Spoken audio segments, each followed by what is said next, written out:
大家好啊！我推出咗個免費嘅 YouTube TradingView 課程，咁大家可以去下面嘅連結睇一睇翻呢10堂 TradingView 嘅指標課程，可以幫到你哋用一啲指標去觀察到底點入市。同一時間我亦都會有一啲限時嘅免費 Zoom 線上分享會嘅，亦都有一啲線上嘅財技課程啦，歡迎大家可以報名。如果你有咩問題嘅話記得 WhatsApp 我哋。大家好啊，日後大師兄啊，今次同大家講一講呢一啲逆勢嘅指標。嗱，聽得出逆勢呢個指標呢，你一定要 notice 到一樣嘢，就係呢，佢就係喺頂嗰度建議我哋做沽，喺低位嗰度喺個底嗰度建議我哋做揸。咁邏輯上呢一個指標呢係最危險嘅，因為呢過往例如我哋教過成交量指標啦，同埋趨勢指標呢，一般嚟講其實好清晰嘅，因為你喺低位嗰度呢，等到佢升翻緊嘅時候，中間有一個轉勢位呢，亦都出現咗一個上升嘅信號，我哋做揸。咁就算跌翻好啦，我哋指示到等下一個大順勢嘅機會出現，或者等下一個嘅向上升或者向下跌嘅趨勢出現呢，我哋就可以用噶啦。咁因為呢，佢升緊，我哋做升；跌緊，我哋做跌呢。咁一般嚟講呢，輸極都有個譜嘅。但係點解大部分人都會輸 Q 晒啲錢呢？喺投資嘅角度，因為基本上呢，見到佢跌呢，你係越跌越揸嘅；見到佢升呢，你係越升越沽嘅。咁所以呢，邏輯上逆勢呢係咁多個策略面最危險，亦都係最多人瀨嘢嘅地方嚟嘅。咁呢，今日介紹呢兩個指標，主要俾大家呢就係做一個平倉啊，係平倉啊，唔係做一個不斷溝貨嘅動作啊。好啦，以呢個指標為例啦，你見到 short 呢就係一個回調嘅信號嚟嘅。咁如果你每次回調沽，邏輯上呢其實你都賺到錢，你見到佢之後都有跌嘅。但係如果你例如喺呢啲頂位度做咗沽，佢一升呢，基本上你個倉呢就夾爆噶啦，喺呢啲位置。咁好啦，點解我哋要攞呢啲指標去做平倉同埋點睇呢？我哋轉頭會去 TradingView 嘅，但大概同大家講一講啊。例如 short， 我哋呢喺一個升勢上面，我哋會選擇咗一個減注嘅策略。好，見到呢啲綠色位呢，亦都係代表咗呢，其實呢個短期呢已經去到一個升完嘅信號噶啦，亦都大家留意下，要反手做一個沽空嘅動作。咁事不宜遲啦，我哋而家呢開啲指標俾大家睇一睇啊！大家見到呢一個熒幕畫面呢，你就會見到呢個1分鐘嘅恆指圖啦。咁兩個指標分別，第一個呢就係 Tom Demart。咁呢個 Tom Demart 指標呢，我亦都建議大家呢可以呢去 WhatsApp PM， 我會俾一個權限大家。好啦，咁呢個 Tom Demart 指標呢，其實我哋淨係需要留9同埋13就 OK 噶啦。咁你見到啦，出咗 short 嘅信號就係平倉啦，亦都係短期見咗頂啦。咁 short 信號就係做一個沽空啦，調翻轉 long 信號就係做一個揸買入嘅動作。第二個指標呢，咁亦都係個作者改錯名嘅，叫做 William 嘅指標。咁我哋呢個咁短嘅課堂呢，我哋唔會講咁多關於呢個指標嘅原理嘅，我哋會講一講呢個指標呢喺真實策略上面我哋會點用。咁好啦，例如打一個比方，你會見到出綠色呢，就係代表短期呢指數見咗頂噶啦。咁當佢呢個出咗嚟嘅呢條紅色線出翻入嚟呢，亦都係我哋做沽空嘅一個位置。調翻轉啦，呢一度當佢見到底啦，出咗嚟紅色，咁調翻轉我哋就做一個升嘅動作。咁呢一個呢，就係呢個指標最簡單嘅用法。以短炒為例呢，我哋一般嚟講呢，會用喺一啲短線嘅3分鐘圖啊、1分鐘圖嘅黃金啦或者外匯呢，可以俾我哋做參考嘅。咁你見到呢度跌出翻嚟，好啦，咁如果呢度揸咗啦，咁你就一路坐到啱啱呢，你先有機會咧不斷溝貨賺翻啲錢。咁所以呢個指標咧，基本上我哋好少會獨立用嘅。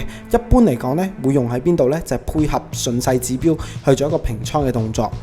以日線圖為例啦，你會見到咧，呢個指標咧最近都出現咗一個頂嘅信號嘅。咁你都見到佢墊咗好多日頂噶啦。咁亦都係等緊一個向下紅色線嘅回調啦。咁同一時間 short 咧，俾我哋做一個平倉嘅。好似我為例啦，其實我呢度有好多恒指噶啦。咁佢升到而家啦，3000幾點啦。中間其實我咧又按住呢啲 short 嘅程序咧，不斷咁去做一個減倉嘅動作嘅。嗱，大家要記得一樣嘢。做減倉係我哋投資者最難嘅地方嚟嘅。點解呢？因為好多時候呢，一買我哋就唔識得平倉噶啦。好多時都會相信佢繼續升，而冇去選擇做一個倉位嘅零成本嘅。咁呢個就我哋好似係第3、第4屆叫大家買恒指嘅位置啦。咁你見到啦，出現咗一個見底嘅信號。OK， 同一時間呢，我哋喺呢啲位呢，都有一個平倉嘅信號出現咗嘅。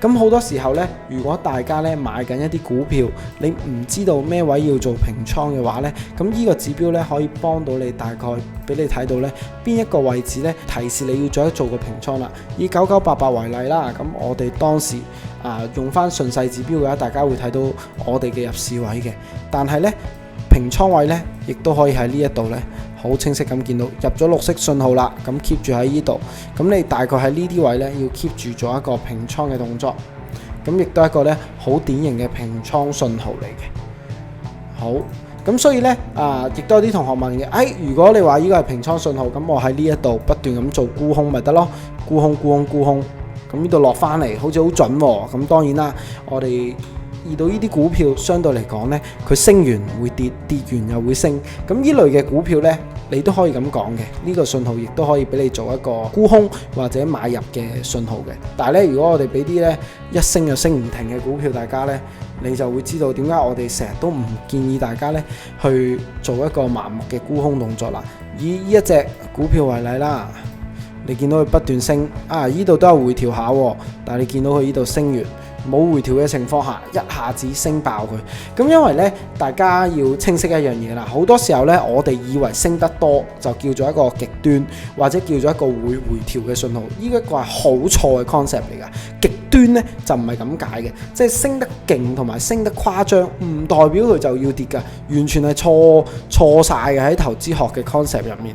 OK， 極端係講緊好耐先出現一次，5年先出現一個恐怖嘅天災，10年先出現一個天災。咁我哋呢啲天災好勁嘅，破壞力好勁，我哋先會叫極端嘅天氣㗎嘛。